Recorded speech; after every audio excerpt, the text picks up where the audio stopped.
another episode of Disqualified. I am your main roster predictions champion, joined as always by my co-host, your NXT predictions champion, Caleb. Hola. And I'm Trevin. Yeah, I was going to say that. your name. And behind the camera, as always, is our cameraman and producer, Beltless Zach. And for the first time in a while, we're covering Smackdown. Yeah, because a lot of ish happened. Some of it was good. Decent chunk of the bullet points we're going to cover were bad. So, what have we missed since we have not covered Smackdown? Well, geez, sorry. There's something in my shoe. Yes. Randy murdered Cody. Johnny Gargano has been horizontal. Yep. He will not go vertical. He went vertical, and then Obafemi showed up. And then he was like, why'd I wake up? Yeah. We have new women's tag champs. We have a tag title match tonight. Yeah. The Wyatts and MFTs have been going at it. Yeah. Both tag titles for this brand are being defended. Yeah. What else has happened? Jelly Roll has appeared twice now. Tonight being he's getting a Mania match probably. Well, a little bit of a spoiler for later on. He's getting a match next week. Yeah, he is pulling a Bad Bunny, and I love it. What else has happened on SmackDown? Jade and Rhea's feud has been weird at best. Yep.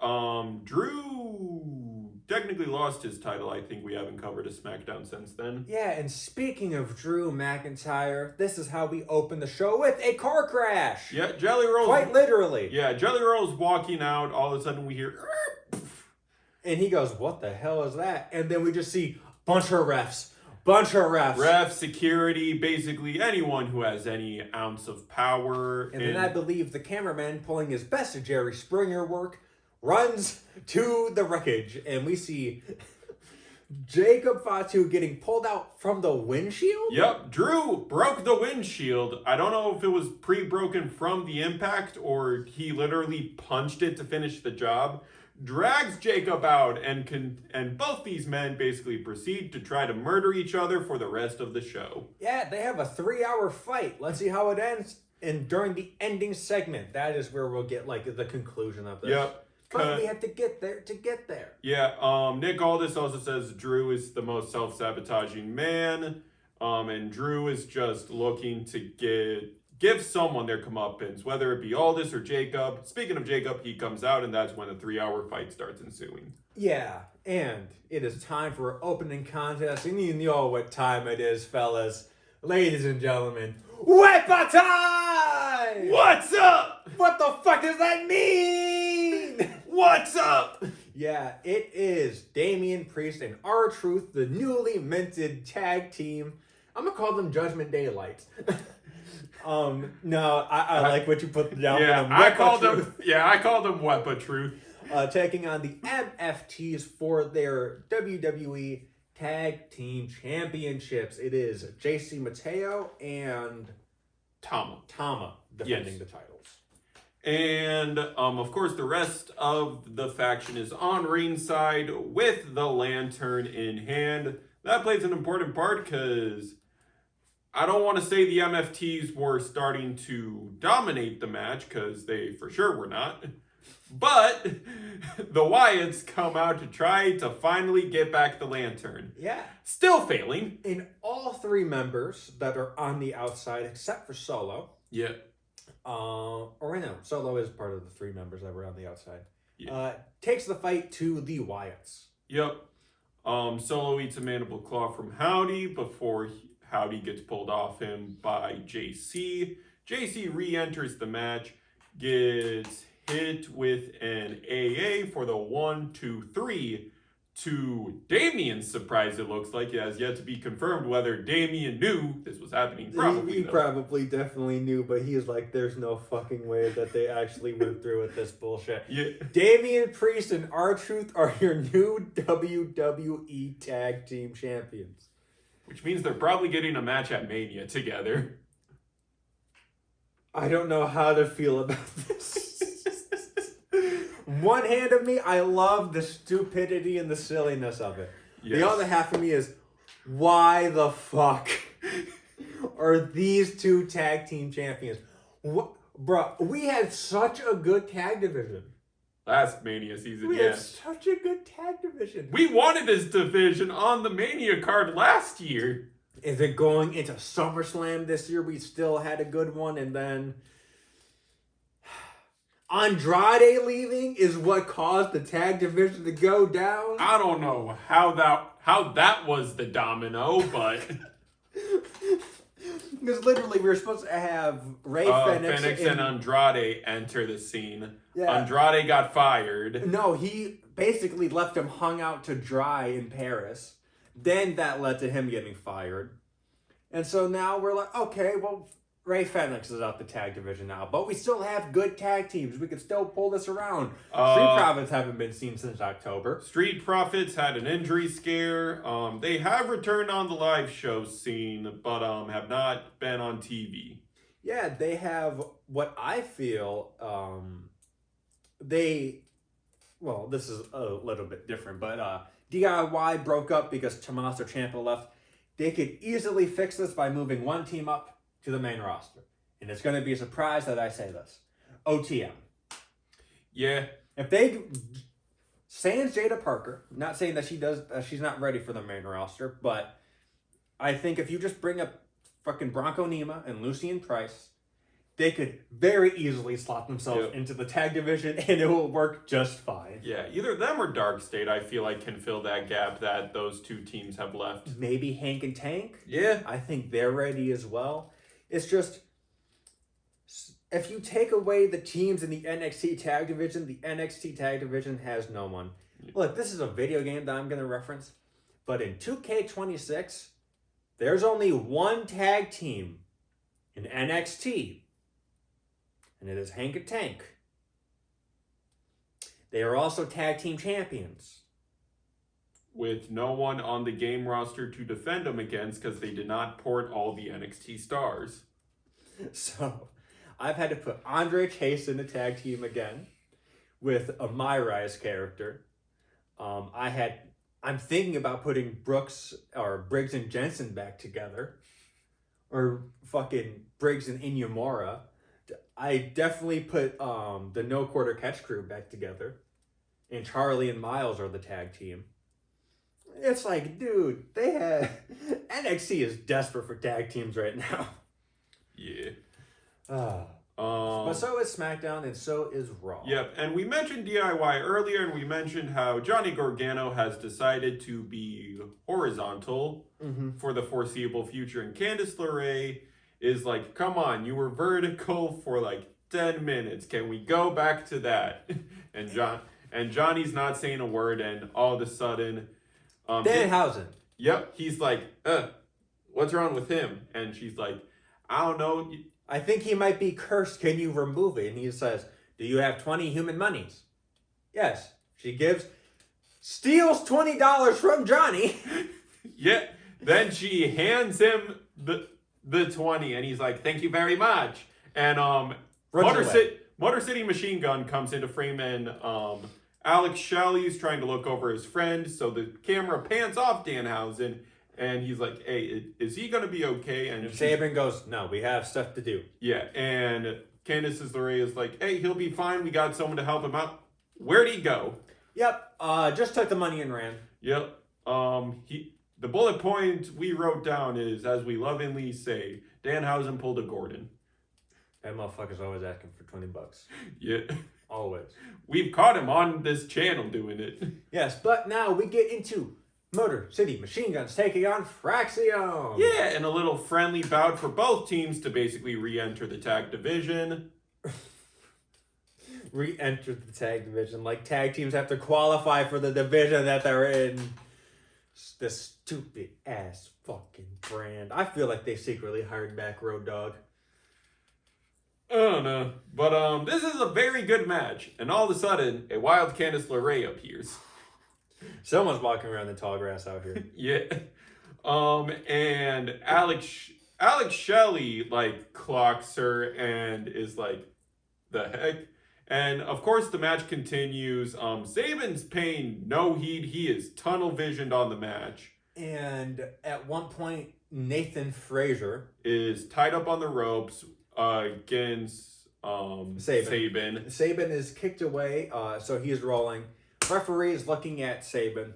Yep. Candace runs up, decks Frazier, which then leads to a roll up from Saban for the 1, 2, 3. Yep, and Shelley clocked that Candace interfered in the match, but the ref and Saban did not. Yeah, I was watching that, and he's just looking. He's like, does he know? He's like, do I say anything? Then I think he goes to celebrate, and that's when the camera cuts off him. I'm like, oof. Yeah.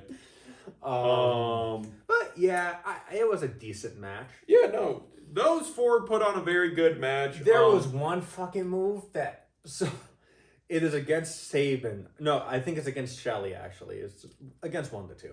Yeah. But Nathan Frazier jumps into Axiom's arms. They start rolling, which then leads to Axiom using his feet to launch Nathan Frazier into a code break. Ooh! I'm like, what the fuck is that shit? I need that in the 2K games. Yeah!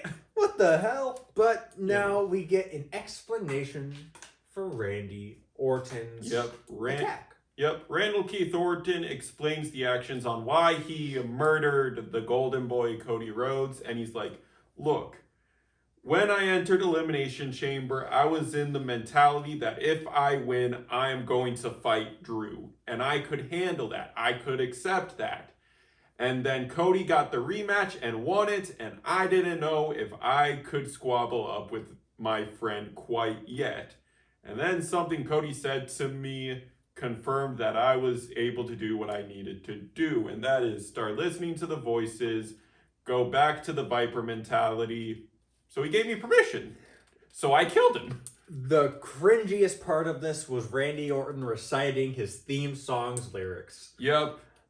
Because look, there are what I think, and this is my opinion, I think the song is way too slow. And when he's saying that, he somehow makes these words slower than the actual song. It is awkwardly paced. I think it is bad.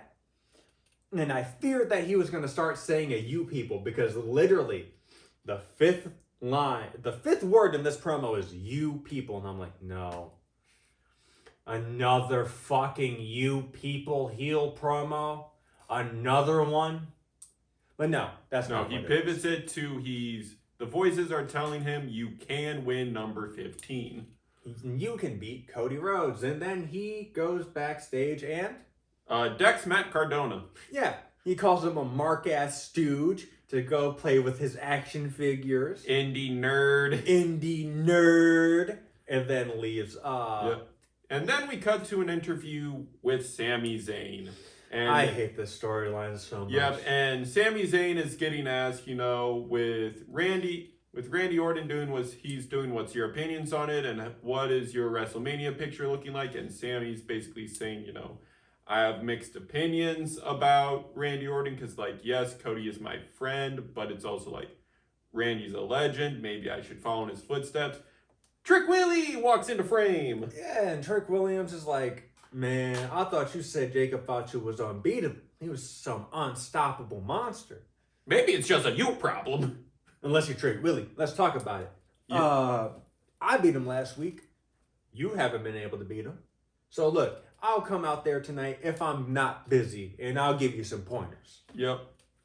And Trick Willie does sit by the announce table, doesn't wear a headset though, and it is Sami Zayn versus Aleister Black. And this match, yeah, it's alright. The best part of this match is the ending with one of the stiffest black masses I have ever seen. Trick Williams avenges all the water bottles Sami has hurt, because he has a cup of water and just goes... I love it so much. Avenge us. Yep, and Sami is just like, I have a match, but this dude is pissing me off. I have a match. Oh, I'm only at a 3 count? Cool. Bop! Yeah, punches Trick Williams, rolls into the ring, into, like I said, the stiffest fucking black mass I have ever seen. Literally, Sammy was down for the count for so long. Aleister Black stood on his 2 feet for it to be the 3 count, looking up at the sky, being like, "This guy's stupid." Oh right, I should probably pin him. Dude. 1, 2, 3. And here's the thing: it could have been stiffer because he didn't follow through. Like, he pulls it as soon as he makes contact. Yeah. But dude, if he would have followed through, brother was out for the fucking count. Yeah. You could have counted to fucking 60. Bro's not getting up. No. Yeah, no. Bro, I love the black mass. It's such There a good is a fucking reason finisher. that people, whenever Aleister Black has a rivalry that it can fit in, people want him in last man standing rivalries just to see the black mass stiff AF. Also, I never want to hear you motherfuckers compare Aleister Black to Karrion Kross ever fucking again. Because this match also just proved what everyone knew. Aleister Black is way better in ring than Karrion Kross will ever be. And that's okay. Yeah. Karrion's a mic guy. That's okay. Yeah, Aleister's good at both. I don't like how they basically turned Zelina into Scarlet? Scarlet. Yeah, that's okay. But then again, they occupied the same space. Yeah. So, I don't know. I also dislike it, but at the same time, I am not a big fan of Zelina's in-ring work, so I feel like she's a better manager. Yeah, and that's okay. Yeah, 'cause some people are especially better. with her 2024 and 2025 repertoire, Yeah. and kind of 2026, but she's had like 1 match. It's just some people are better off as managers. Yep. But now, oh boy, we said this was awkward. Yeah. And this gets more awkward. Here comes Jade Cargill, your WWE Women's Champion. Yep. And she is here to basically confront Rhea Ripley again. And Jade basically starts off by saying she is so big of a star that she doesn't need the WWE Women's Champion. She doesn't need the WWE. All she needs is the paycheck to rep how big of a star she is. And if that means holding on to a couple of things, Yo, I'm quite frankly sick and fucking tired of in 2026. We now have 2. We have one top star and another top star saying that they don't care for the title that they either have or are going after. So, why the fuck are you in the business? Yep. And that's basically how Rhea counters. It's like, look, this has been my dream for 16 years. If I gotta hop brands to teach some people a lesson, I'll effing do it. Yeah. In fact, I will give you the first shot right now to show how big of a star you are. Come on. And Jade goes, nope, it's on my time. And she leaves, and here comes B-Fab and Michin. And we're like, cool, they're back. Cool. They're Oh, they're surrounding the ring. Apparently Jade has a faction. Both Michin and B-Fab are fucking Kevin Durant joining the Warriors after the Warriors whooped the Thunder's ass in the semifinals. That is exactly what the fuck it is. KD and the Big 3 Thunder got whooped so bad by Steph Curry and the fucking Warriors that this motherfucker said, you know what? If you can't beat them, join them. Yep. And that's why your 2 rings don't fucking count, KD. That's exactly why your 2 rings don't count. And the funny thing, too, is that even in kayfabe, they have stated Jade has injured both B-Fab and Michin. So it's like, she has put you on the shelf for months. And in order to get back at her, you are joining a faction with her against a brand hopper, I guess? It's like, is that your reasoning? It's because Rhea's hopping brands and invading? No. Because that's stupid. It's because it's the if you can't beat them, join them mentality. And it's stupid, dude. It is so fucking dumb. Yeah, Because now there is, and I shit you not, there's Jade, Tiffany, Chelsea, and Candace. You have 4 single stars on your fucking roster. Because Rhea doesn't count. She's on Raw. Yep, unless she wins the title, Nia- she is a Raw star. Nia and Lash are tied up as a tag team. Julia, while she is United States Champion, is tied up in a tag team with Kiana James. Charlotte and Alexa are a tag team. The Bella Twins don't count because they're on Raw. And now BFAB and Michin are a tag team. You have 4 single stars on your fucking roster. And 3 of them are fucking heel. It don't make sense. And decided to tie up in a faction. It don't make sense. Nope. Now, I've said it both on pod and off pod. I am not one to prey on a person's downfall. I am. But Jade's gotta go. She is not good on mic. She is not good in ring. I don't know what the AEW fanboys saw in her, but get her the F out of here. It's the look. She has the look. And here's the thing, cool, you can have the look, but the bell's got to ring eventually. The bell has to ring eventually. Oh, sorry, I forgot to count Jordan Grace. You have 5 single stars.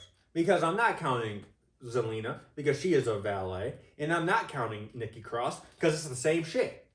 She's tied up in a faction. And I'm not counting Alba, because she's tied up in a tag team with Piper, depending on when Piper gets back. Yep. But then, at the same time, then Alba is just a manager. And if we want to go with the same route, then actually, no, technically she's tied up in the tag team with Chelsea then. Yep.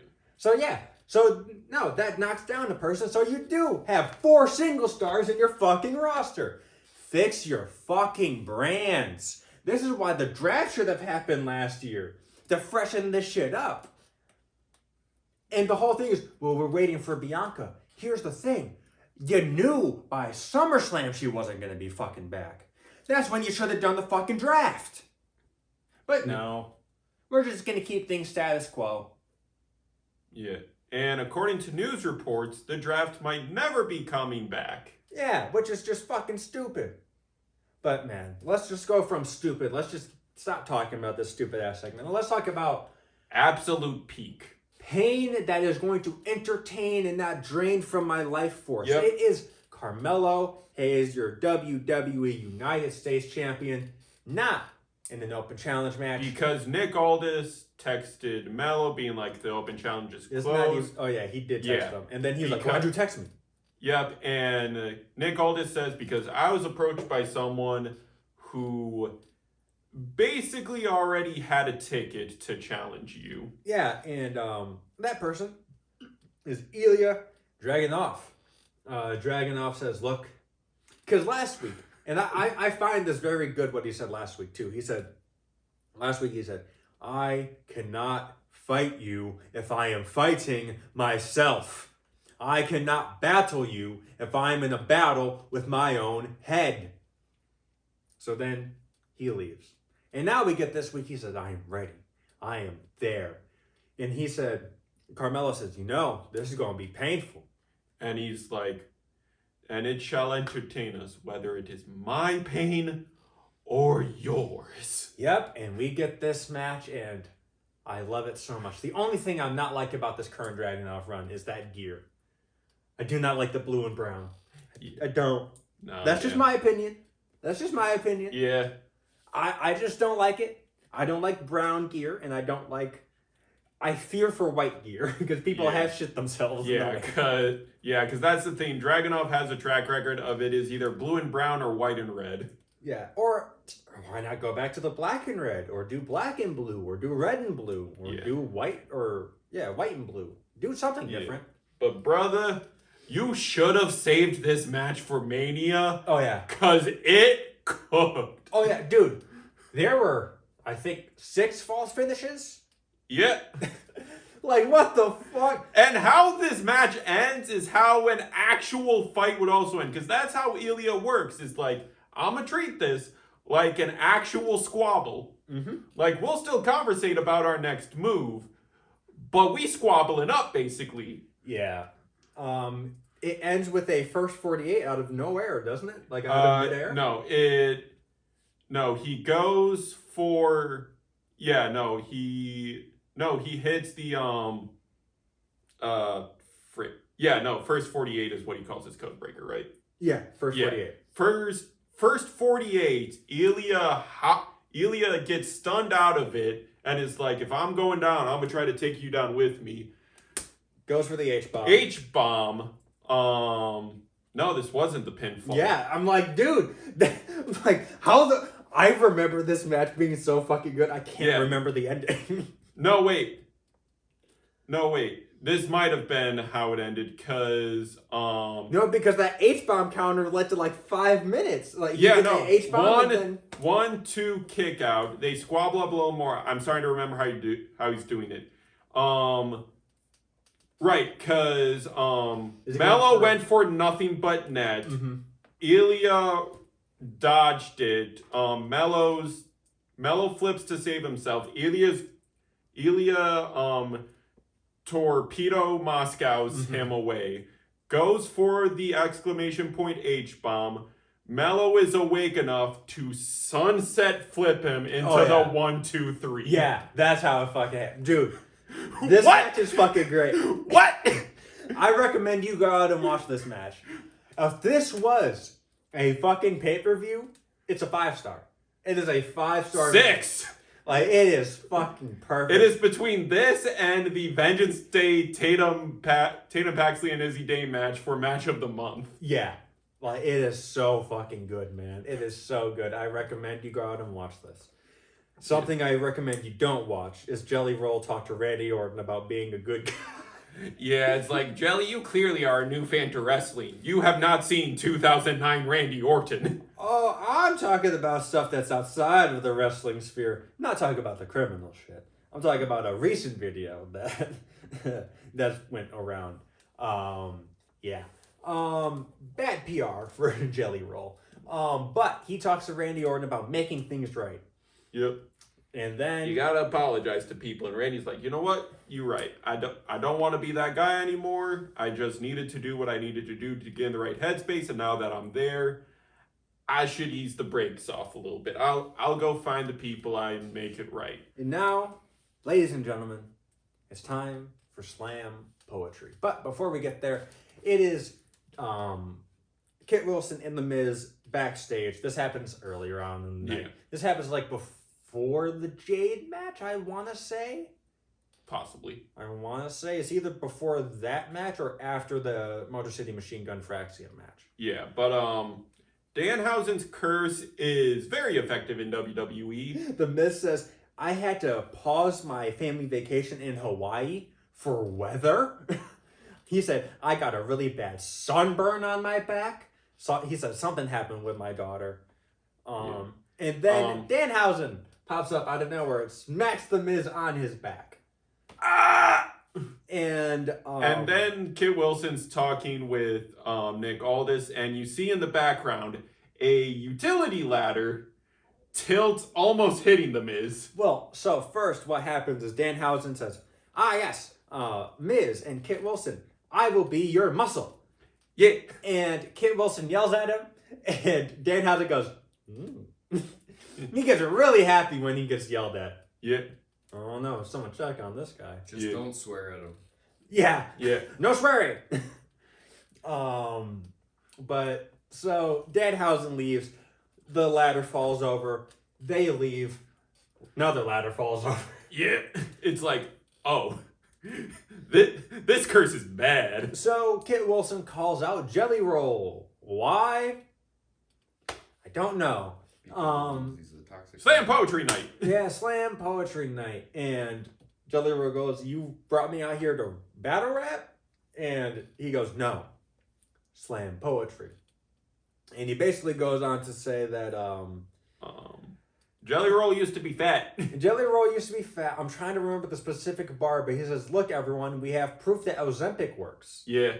And then he said something about how he must be feeling silly, but after losing all this weight, he can finally see his little willy. Yeah. Which, okay, bars. Yeah, no. I don't even think that's PG. Yeah, no. This was funny.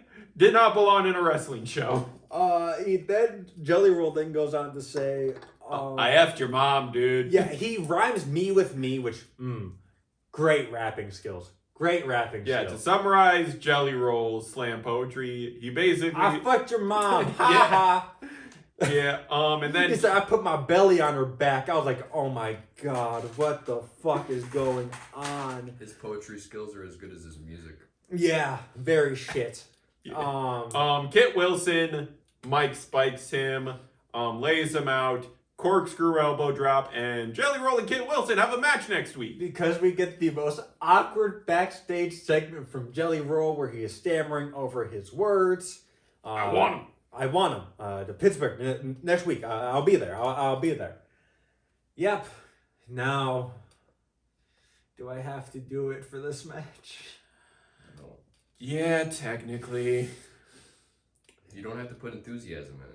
It's our main events of the evening because I'm Match. not. Match. I'm not putting any fucking pomp and circumstance into this. It is the Bella Twins on their first tag team match in 4 years.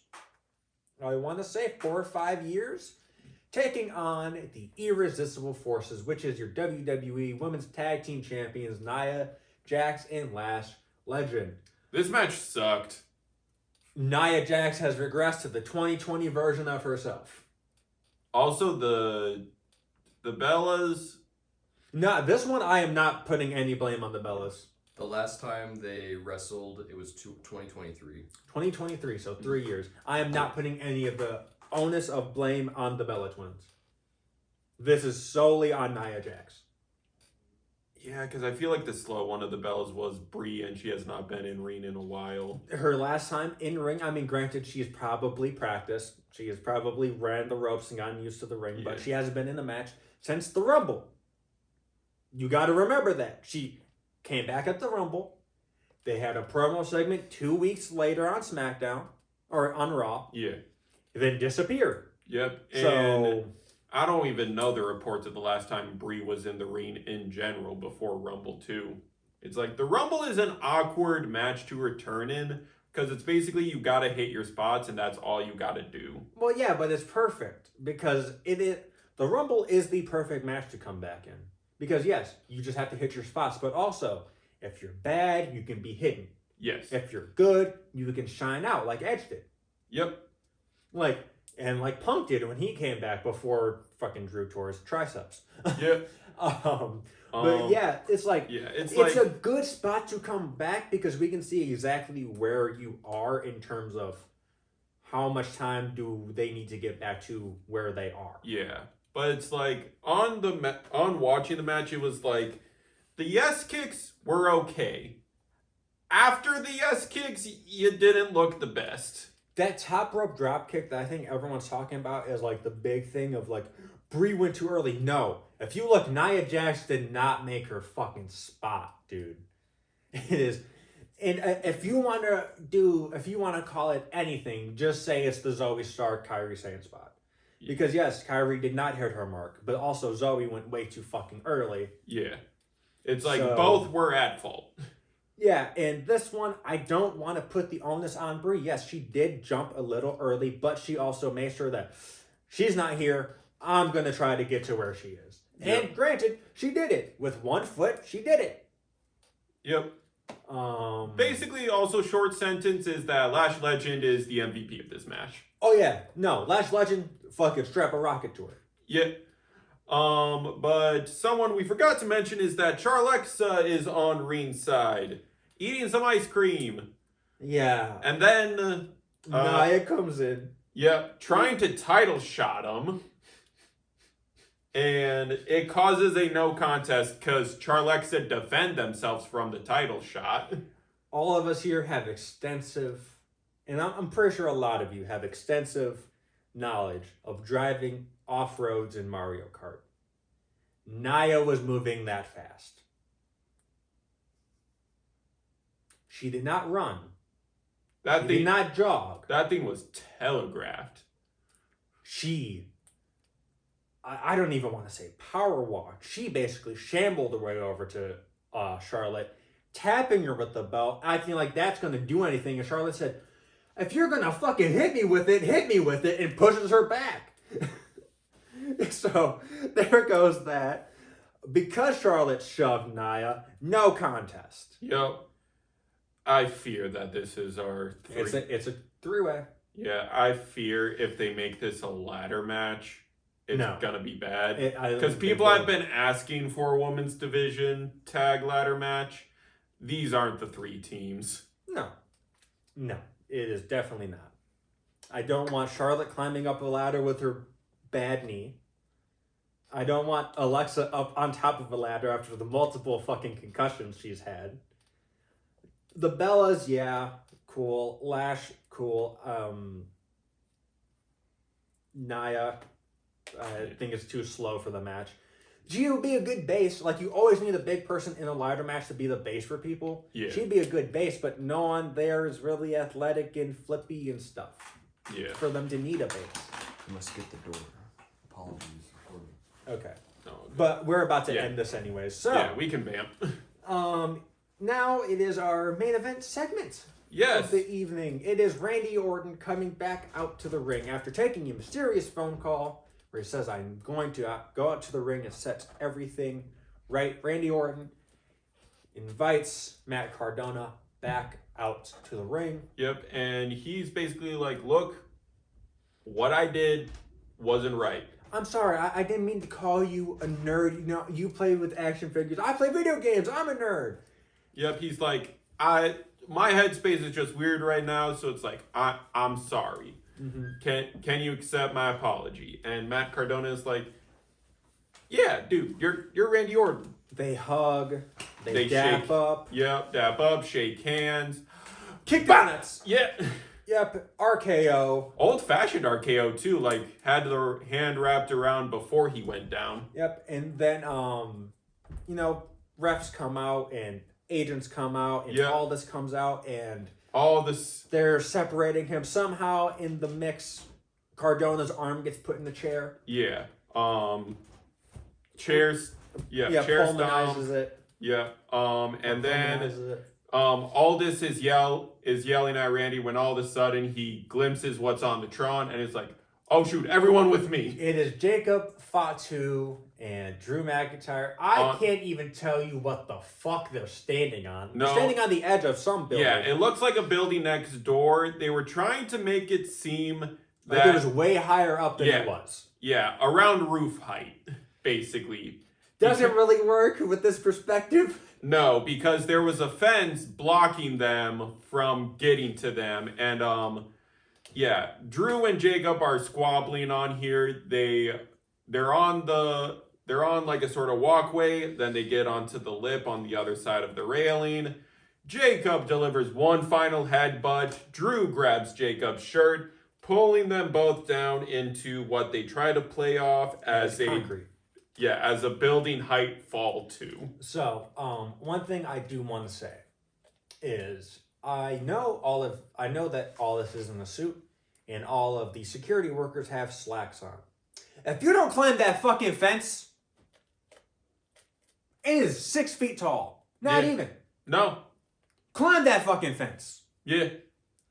And this just made everyone look dumb. Yeah, they were trying to make it seem like it was a roof view. Yeah, oh my god, all this at one point, he jumps to look over the fence, and I just thought that also looked very dumb.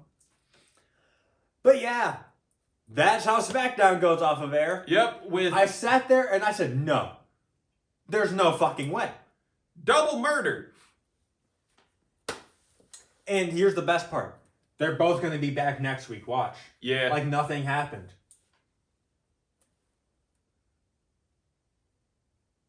Yeah, and that's how this episode of Disqualified ends. The same shocking confusion as SmackDown left me with. Just, what? What? But, that's it for this episode of Disqualified. That's it for this episode of SmackDown. I am your NXT Predictions Champion, Caleb. That is your main roster Predictions Champion, Trevin. Oh. And behind the camera, as always, is our cameraman and producer, Zach. Be sure to like, comment, subscribe, ring the bell 3 times so you know the match is over. And we will see you next time. Thank you for your time and peace. Bye.